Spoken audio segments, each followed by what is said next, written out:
At 24, he thought he was already behind in life. Not a little behind. Behind everyone. Behind his friends.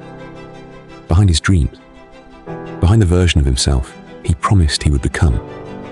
Every morning felt the same. Wake up, check his phone, see other people winning. New jobs, new cars, engagement photos, smiling faces. And there he was, still stuck in the same small room, same old bed, same unanswered emails. No opportunities, no direction, no progress. Just silence. The kind of silence that makes you question your worth.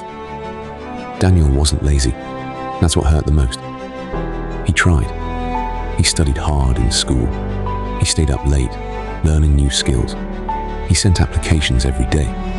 10, 20, sometimes 50 in one night. But every reply sounded the same.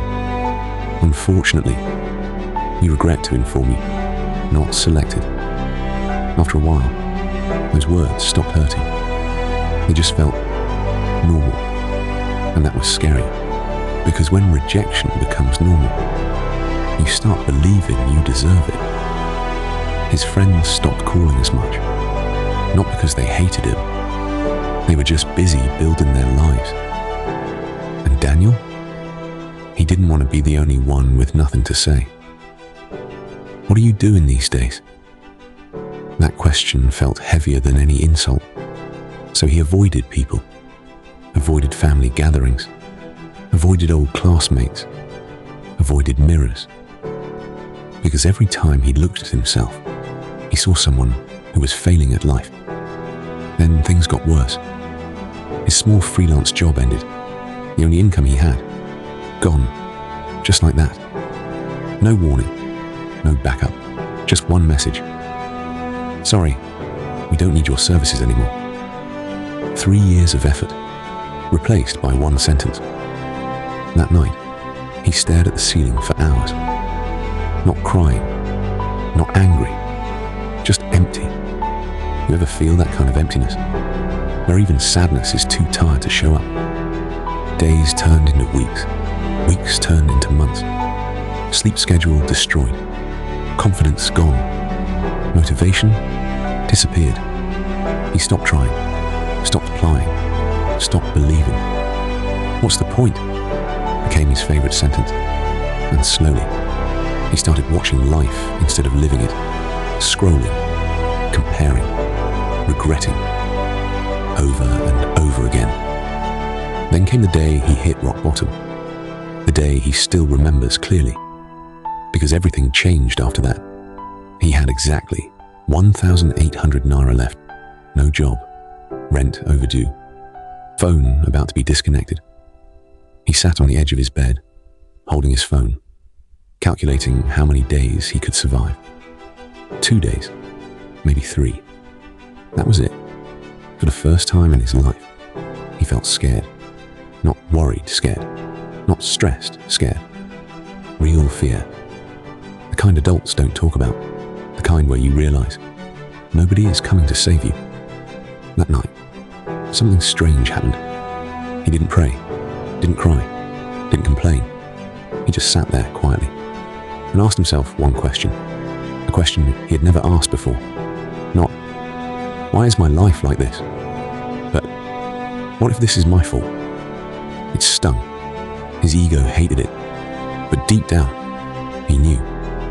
He had been waiting for motivation, waiting for someone to help, waiting for the perfect time, waiting instead of moving, even if slowly, even if imperfectly, even if scared.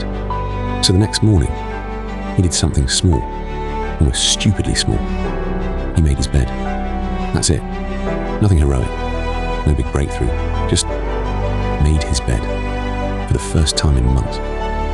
Then he cleaned his room, then updated his CV, then watched one tutorial, then applied for one job. Just one, not 50, just one.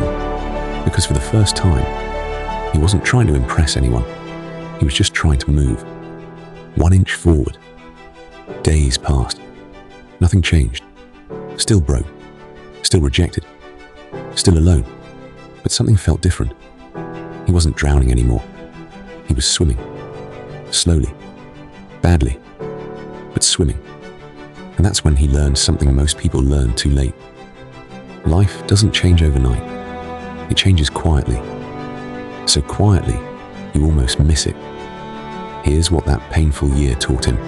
Not from success, but from struggle. First, nobody is coming to rescue you. And that's not sad. It's freeing.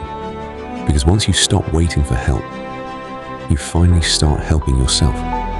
Second, comparison will destroy you faster than failure. While you're watching others win, you're losing time you can never get back. Third, small actions beat big plans. Every time. One step daily is stronger than one giant dream monthly. And fourth, rock bottom isn't the end. It's the place where excuses die. Because when you have nothing left, you finally have nothing to fear. Months later, Daniel wasn't rich, wasn't famous, wasn't even successful, but he was stronger, calmer, clearer. He stopped chasing quick results. He focused on becoming better, one day at a time.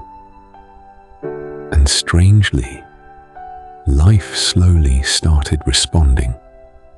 A call here, a small opportunity there.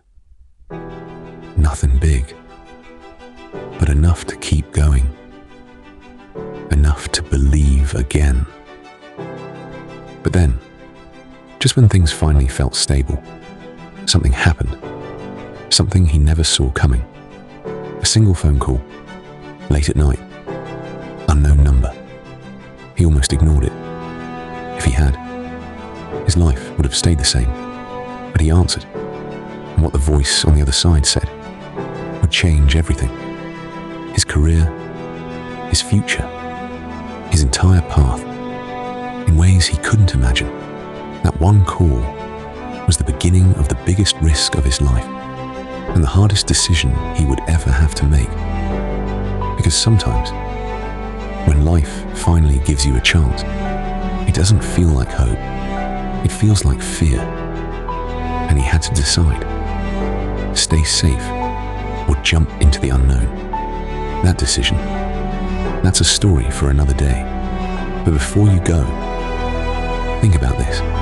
Have you ever had a moment where life completely fell apart and you didn't know what to do next? Have you ever felt like everyone else was moving forward while you were standing still? And if you were in his place, would you answer that call or let fear keep you safe? Share your story below. Someone out there might need to hear it. Stay for the story. Leave with the lesson.